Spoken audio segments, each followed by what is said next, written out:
My mate found his fated partner but promised me he would never leave me, no matter what. But when I woke up in the middle of the night, I realized he was no longer by my side. He was off laughing and chatting with his fated mate. I stood there, my heart breaking all over again as I watched them together. Desperation clawed at me, and I turned, running as fast as I could before the tears spilled over. Liam was slipping away from me, and there was nothing I could do to stop it. The next morning, Liam tried to explain why he wasn't in bed with me the night before. She couldn't sleep. She was feeling homesick. I couldn't just leave her like that, he said softly, his eyes pleading for understanding. It doesn't matter, Liam, I whispered. She's your fated mate, he sighed, pulling me close and pressing a kiss to my forehead. I'm trying to figure this out. Okay, you promised to stay with me forever, didn't you? His voice was gentle, almost pleading. I smiled weakly and nodded, but deep down, I knew things were falling apart. From that day, Liam stopped spending time with me. I only saw him during packed duties or at dinner, where he sat next to Veronica, his fated mate. Slowly, it was like I didn't exist.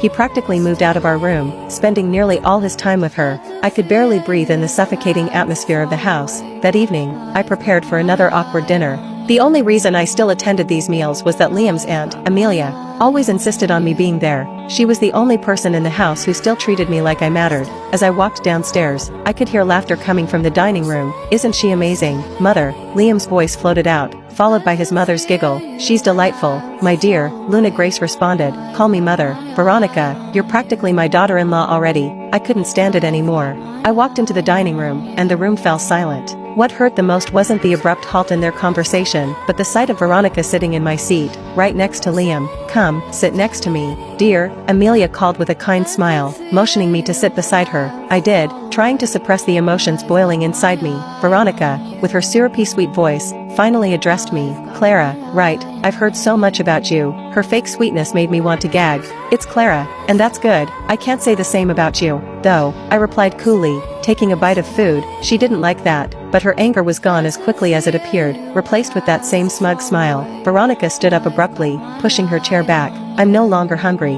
I'll head up to my room, she muttered, and Liam immediately followed her, his concern evident. Are you okay? He asked her softly, and I almost stabbed myself with my fork just so I wouldn't have to witness it. He didn't even care to hide his affection for her anymore. Can you escort me to my room, Liam? That is, if it's okay with Clara, Veronica said, turning her gaze to me. I forced a smile, trying to swallow the lump in my throat. It doesn't matter. She's your mate. I pushed my chair back and left the dining room as quickly as I could. I couldn't stay there any longer. Back in what used to be our room, loneliness settled deep in my gut. Veronica had replaced me in every way. Everything in this room, once filled with memories of Liam's love, now felt cold and empty. I couldn't stay here any longer. I needed to leave. I started towards the closet to pack my things when there was a knock on the door. Can I come in, dear? Amelia's voice called softly. I quickly wiped my tears away and invited her in. How are you, Clara? She asked, her voice full of warmth. I smiled weakly, not trusting myself to say much. I'll be okay, I murmured, but she wasn't convinced. Listen, between you and me,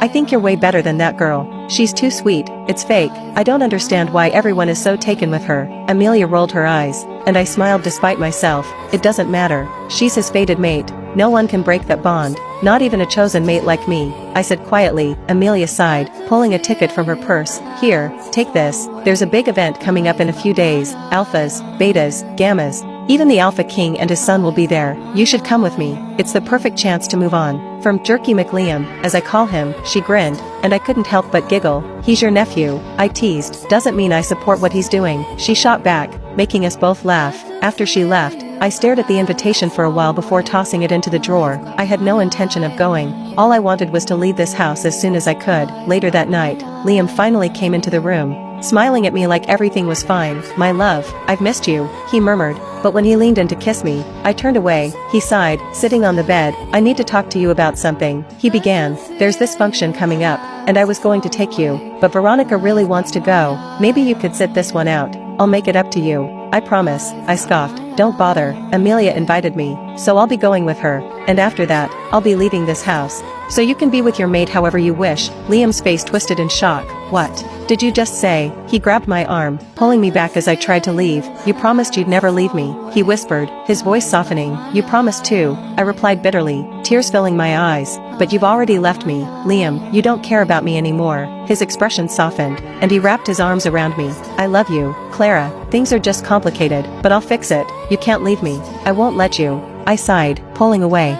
You don't even sleep in this room anymore, why should I stay? Before he could respond, we both heard a scream from Veronica's room. Liam tensed, immediately rushing to her side. He kissed my cheek before running out the door, leaving me standing there, alone, once again. The next few days were the same. Liam spent every moment with Veronica, and if I hadn't run into him in the hallway before the event, I wouldn't have seen him at all. When I did, Veronica was by his side, looking every bit the perfect match in her green dress. I wore the red gown Amelia had picked for me, a sparkly number with a high slit and plunging neckline, something I normally wouldn't wear. But the way Liam's eyes widened when he saw me, I knew Amelia had been right. I looked stunning, and he knew it. Where do you think you're going dressed like that? Liam demanded, untangling himself from Veronica to walk over to me. The function, I replied simply. You can't go like this, change into something less revealing. He sounded almost desperate.